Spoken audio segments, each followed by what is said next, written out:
আজকের ভিডিওটি তারাপীঠ ভ্রমণের তৃতীয় পর্ব নিয়ে। হ্যালো এভরিওয়ান, কেমন আছো তোমরা সবাই? আজকে আরেকটি নতুন ভিডিও নিয়ে চলে আসলাম তোমাদের সাথে শেয়ার করার জন্য। আর আমি মাম্পি, আমার চ্যানেলের নাম ক্রিয়েটিভ মাম্পি। আমার এই চ্যানেলের ভিডিওগুলো যদি তোমাদের কাছে ভালো লেগে থাকে তাহলে তোমরা অবশ্যই ভিডিওটিতে একটি লাইক আর শেয়ার, আর আমার চ্যানেলটিতে অবশ্যই একটি সাবস্ক্রাইব করে দিও যারা এখনো করোনি। আর আমার ভিডিওগুলো তোমাদের যদি বুঝতে কোনো অসুবিধা হয়ে থাকে তোমরা অবশ্যই আমাকে কমেন্ট বক্সে কমেন্ট করে জানাতে পারো। আমরা যেদিন তারাপীঠ গেছিলাম অর্থাৎ 30শে জুলাই, সেদিন আমরা পুজো দেইনি, পুজো দিয়েছিলাম তার পরের দিন সকালবেলা। সেদিন একটা বিশেষ দিন ছিল আমাদের জীবনে। এই বিশেষ দিন উপলক্ষেই পুজো দেওয়ার জন্য আমরা তারাপীঠ চলে গেছিলাম। আর সকালেই রেডি হয়ে বেরিয়ে পড়লাম তারাপীঠ মন্দিরে যাওয়ার উদ্দেশ্যে। আমরা তারাপীঠ গেলেই যে পুরোহিতকে দিয়ে পুজো করাই তার নাম শিবম চট্টোপাধ্যায়, আর ওনার দোকানের নাম মা দুর্গা পূজা ভাণ্ডার। আমরা সেখানেই চলে যাচ্ছিলাম। রাত্রে একটু বৃষ্টি হয়ে গেছিল, তাই সকালবেলা রাস্তাঘাট বেশ ভিজেছিল। আমরা সকাল 8টা নাগাদ চলে গেছিলাম তারাপীঠ মন্দিরে মাকে পুজো দেওয়ার জন্য। এই যে শিবমদার দোকান, এটি হলো তারাপীঠ মন্দির থেকে ঠিক 4 থেকে 5টা দোকান আগে পড়বে। আমরা এখানে এসে আগে ফুলের মালা, মিষ্টি, ফল, আলতা, সিঁদুর, ধূপকাঠি, মোমবাতি সবকিছু দিয়ে মায়ের পুজোর জন্য ডালা সাজিয়ে নিয়েছিলাম। আমরা যখনই তারাপীঠে যাই তখনই তারাপীঠ মন্দিরের পুরোহিত শিবমদাকে দিয়েই পুজো করাই। শিবমদা পুরোহিত হিসাবেও খুব ভালো মানুষ, আর মানুষ হিসাবেও খুব ভালো মানুষ, ব্যবহার ভীষণই ভালো। তোমরা যদি শিবমদাকে দিয়ে পুজো করাতে যাও তাহলে মা দুর্গা পূজা ভাণ্ডারে চলে এসো। তা না হলে যারা আমার এই ভিডিওটি দেখবে তারা আমার কমেন্ট বক্সে কমেন্ট করে শিবমদার ফোন নাম্বার জানতে চাইলে আমি পাঠিয়ে দেবো। আমরা ডালা নিয়ে মন্দিরে পৌঁছে গেছিলাম। তারপর সবার প্রথম গণেশজিকে প্রণাম করে মন্দিরে প্রবেশ করলাম। তারপর গিয়ে নাট মন্দিরে অপেক্ষা করছিলাম শিবমদার জন্য। তার মধ্যেই শিবমদা চলে এসেছিল আমাদের পুজো করানোর জন্য। তারপর আমরা মায়ের মন্দিরে ঢোকার জন্য লাইন দিলাম। আর আমরা লাইন দিয়ে ঢুকে গিয়ে এই যে আরেকটি ছোট্ট মন্দির আছে, এখানে মাঝে মাঝে মাকে এনে রাখা হয়। এখানে এসে কিছুক্ষণ অপেক্ষা করলাম। তারপর আবার লাইনে ঢুকে মায়ের মন্দিরে চলে গেলাম পুজো দিতে।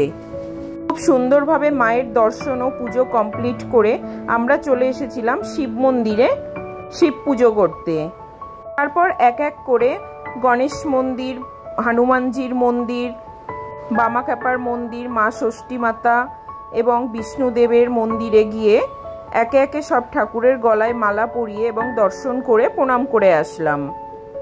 তোমাদেরকে এখানে আরেকটি কথা বলে রাখি, এখন তারাপীঠ মন্দিরে পুজো দেওয়ার জন্য সময় হলো সকাল 5টা থেকে দুপুর 1টা পর্যন্ত। তারপর আবার বেলা 3টে থেকে রাত 9টা পর্যন্ত। 9টার মধ্যে তোমরা মন্দিরে ঢুকে যদি লাইনে দাঁড়িয়ে যাও তাহলে পুজো দিতে পারবে। রাত 9টার পর তারাপীঠ মন্দিরের গেট বন্ধ করে দেওয়া হয়। তোমরা মোবাইল সঙ্গে নিয়ে মায়ের গর্ভগৃহে ঢুকতে পারো পুজো দেওয়ার জন্য, কিন্তু ওখানে অ্যালাউ নেই মায়ের ফটো ভিডিও করার জন্য। তোমরা চাইলে নাট মন্দির থেকে মায়ের ফটো ভিডিও করতেই পারো, সেটি অ্যালাউ আছে। আর মন্দির চত্বরে থাকলে মোবাইল নিয়ে ঘুরতে কোনো নিষেধ নেই।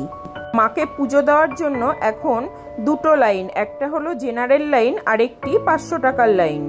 এছাড়া আর কোনো টাকার লাইন নেই।